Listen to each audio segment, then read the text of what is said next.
আমার কাছে মনে হয় কি, স্বৈরাচারী আওয়ামী লীগের মতো ঠিক যেন বর্তমানে বিএনপি স্বৈরাচারী মতবাদ প্রকাশ করছে বা স্বৈরাচারী ভাব প্রকাশ করছে, তার কিছু নমুনা আপনাদের মাঝে তুলে ধরছি।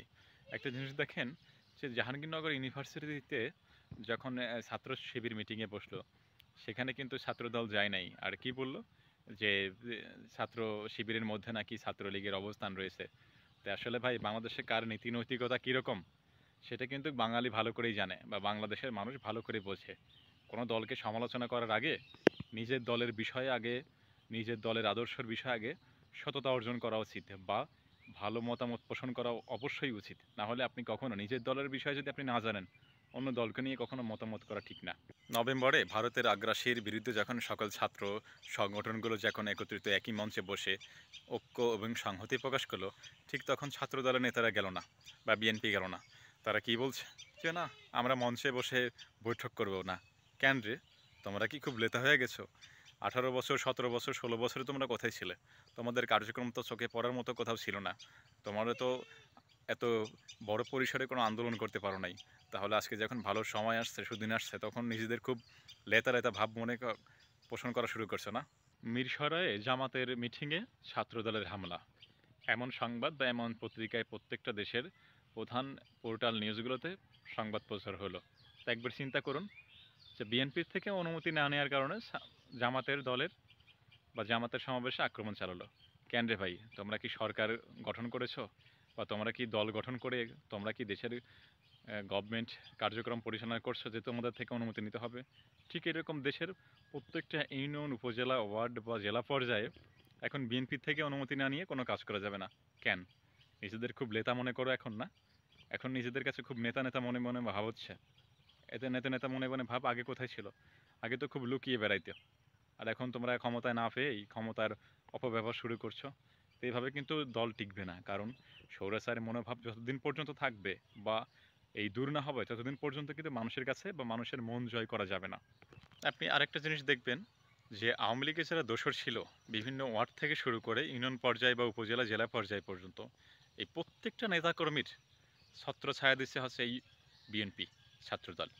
যদি এরা না দিত, তাহলে ঠিক কিভাবে এই কাদেরের মতো মানুষ এখনো বাংলাদেশের বুকে থেকে এই 6 মাস পরে বা 4 মাস পরে ভারতে পাচার হয়?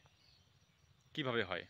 এর পিছনে কি শুধুমাত্র আপনি অন্য অন্য আইনগত সংস্থার বাহিনীর দোষ দিবেন? না, এর পিছনে বিএনপির বড় হাত আছে। আপনি একটা জিনিস চিন্তা করে দেখুন, যে প্রত্যেকটা উপজেলায়, জেলায়, ইউনিয়ন পর্যায়ে পর্যন্ত এখন টোল আদায় হয়।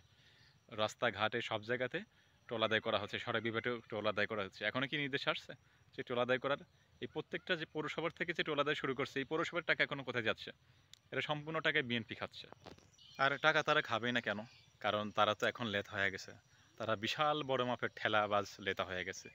এতদিন দেশের মানুষ মার খেয়েছে, তোমরাও মার খেয়েছে, কিন্তু স্বৈরাচারী মনোভাব করলে মানুষ তো তোমাদের পাশে ভিড়বে না। তোমাদের সুষ্ঠুভাবে ভোট নির্বাচন না নিতে করতে পারলে মানুষ তোমাদের ভোট দেবে না।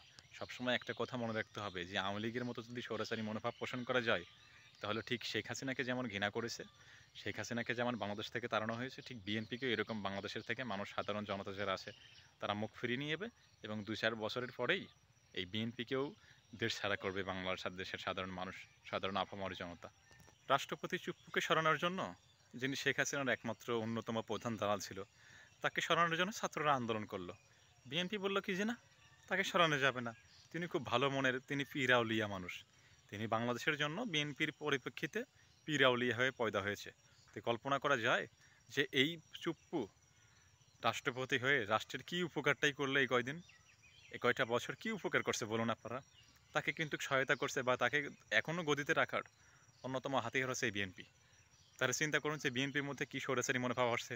দেশের প্রত্যেকটা ছাত্র সংগঠন চাচ্ছে এই চুপ্পুকে রাখা যাবে না, সাধারণ জনগণ পর্যন্ত চাচ্ছে চুপ্পুকে রাখা যাবে না, কিন্তু না, বিএনপি বলছে এই চুপ্পুকে রাখতে হবে। এটা নাকি বাতিল করা সংবিধান লঙ্ঘন। তো বাংলাদেশে কি সংবিধান আছে? কোন সংবিধানে আপনাদের বিএনপি নেত্রী খালেদা জিয়াকে জেলে আটকে রাখছিল? তখন আপনাদের এই সংবিধানের কথা মনে ছিল না? আর এখন আসছেন চুপ্পুকে বিদায় করতে। আবার একটা জিনিস দেখেন, যে সংবিধান পরিবর্তনের কথা হলো বা সংস্কারের কথা হলো, না, সংবিধান পরিবর্তন করা যাবে না।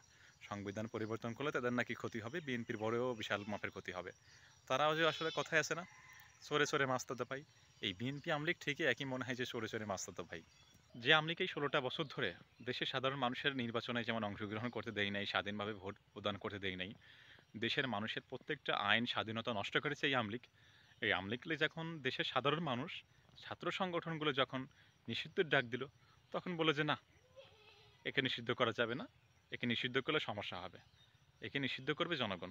কে রে ভাই, আমরা কি জনগণ না? দেশের ছাত্র সংগঠনগুলো কি জনতার মধ্যে পড়ে না? জনগণের মধ্যে পড়ে না? যত জনগণ কি কেন তোমরা বিএনপি হয়ে গেছো?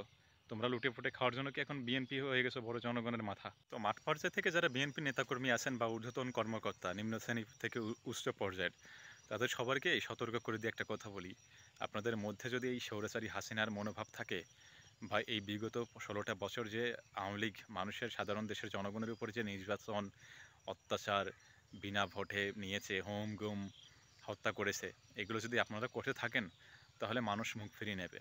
জনগণের কথা একটু চিন্তা করবেন। জনগণ যে মতগুলো দেয় সেই মতামতের ভিত্তিতে আপনারা সরকার গঠন করতে পারবেন বা ভোটে অংশগ্রহণ করতে পারবেন। আপনাদের কাছে এমন মনে হয় যে আপনারাই শুধু দেশের জনগণ, আর আমরা হলাম বা দেশের আপামর জনতা হলো হরিদাস পাল, আমরা দেশের কেউ না। আপনারা কোনো কিছু চাইলেই পরিবর্তন হবে, না হলে হবে না, এমন মনোভাব নিয়ে কিন্তু হাসিনা টিকেছিল এবং পরবর্তীতে ১৬ বছর পরে টিকতে পারে নাই। সতর্কবাণী হিসেবে একটা কথা বলি, জীবনে কখনো অহংকারের বিষয় দেখবেন না এই স্বৈরাচারী হাসিনার মতো। যদি অহংকার করতে থাকেন, তাহলে মানুষ আপনাদের থেকে মুখ ফিরিয়ে নেবে। এতটা বছর যে আপনারা নির্যাতন হয়েছেন, এই জন্য আপনাদের সাধুবাদ জানাই। কিন্তু আপনারা যদি এই সেম কাজটা করেন স্বৈরাচারী আওয়ামী লীগ আর হাসিনার মতো, তাহলে মানুষই আপনাদের থেকে কিন্তু মুখ ফিরিয়ে নেবেন।